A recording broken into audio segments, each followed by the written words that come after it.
Hello dear students, स्वागत है आपका एक नई वीडियोस के साथ। आज हम पढ़ेंगे 11th फिजिक्स का अवयव संवेग प्रवेग को सिद्ध करना है। और इसके दो रूप हैं, एक तो न्यूटन की गति के द्वितीय नियम से, एक समाकलित रूप से। हम दोनों रूप से इसको सिद्ध करेंगे और वीडियो एंड तक जरूर देखना है आपको, ये अगर पूरा डेरिवेशन समझना है तो। देखिए दोस्तों, यहाँ से हम डेरिवेशन स्टार्ट करते हैं। जो फर्स्ट है न्यूटन की गति के सेकंड नियम से, है ना।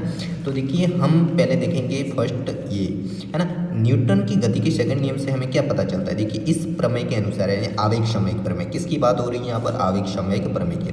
तो इस प्रमेय के अनुसार किसी वस्तु के संवेग में परिवर्तन का मान, यानी कि जो संवेग यानी पी में जो परिवर्तन होता है उसकी जो वैल्यू होती है वस्तु के आवेग के तुल्य हो जाता है। यानी जो वस्तु का आवेग होता है आई होता है उसके तुल्य हो जाता है, यानी कि पी और आई हमेशा इक्वलेंस होते हैं। इसको हमें प्रूव करना था, है ना। तो ये तो इसकी प्रमेय। अगर आपको क्वेश्चन आ जाए आवेग संवेग प्रमेय क्या है, तो ये आपको लिखनी है और del I equal to del P ये लिख के आ जाना है। तो देखिए इसका डेरिवेशन से एंड तक है दोनों का, तो आपको देखना है। यहाँ से देखिए एफ सदिश, हमें पता है कि न्यूटन की गति का सेकंड नियम क्या कहता है कि जो बल संवेग में, समय के साथ संवेग में परिवर्तन की दर उसके अपेक्षित बल के समानुपाती होती है ना।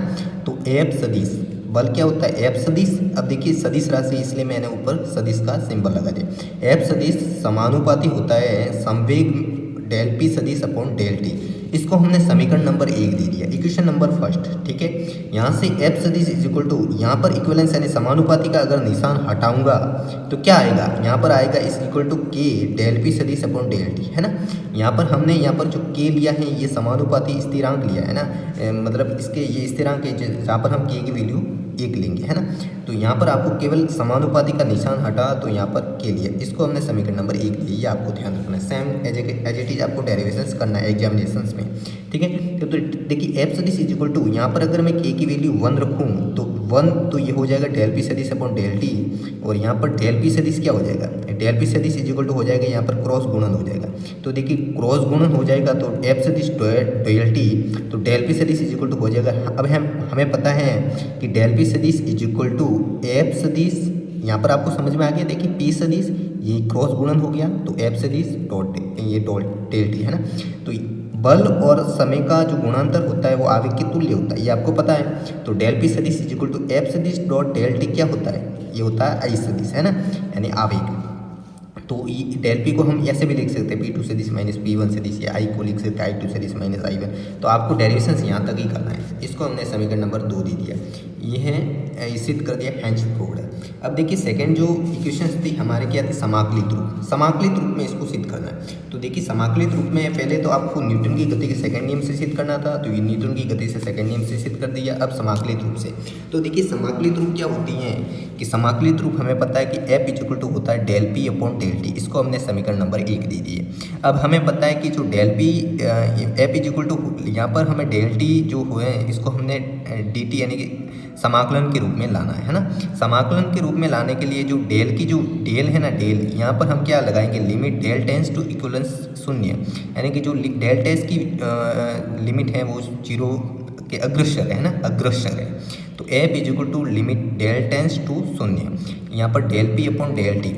तो एफ इज इक्वल टू, यहाँ से देखिए अगर मैं यहाँ ये लिमिट पुट करेंगे तो D P upon D T आ जाएगा, ठीक है। यहाँ पर क्या आ जाएगा, D P upon D T. F is equal to, अगर आप बायोलॉजी के स्टूडेंट हैं तो आपको यहाँ पर रट लेना है। तो ये देखिए ऐसे लिमिट ये है ना, F is equal to D P upon D T. अब देखिए यहाँ से मैंने क्या किया है, आपको वज्र गुणन करना है। तो देखिए एफ का गुणा डी टी से, तो एफ डी टी आ गया, और डी पी का इसके नीचे 1 होगा, है ना, इसके नीचे हमेशा 1 होता है। तो डी पी का गुणा 1 से डी पी आ गया।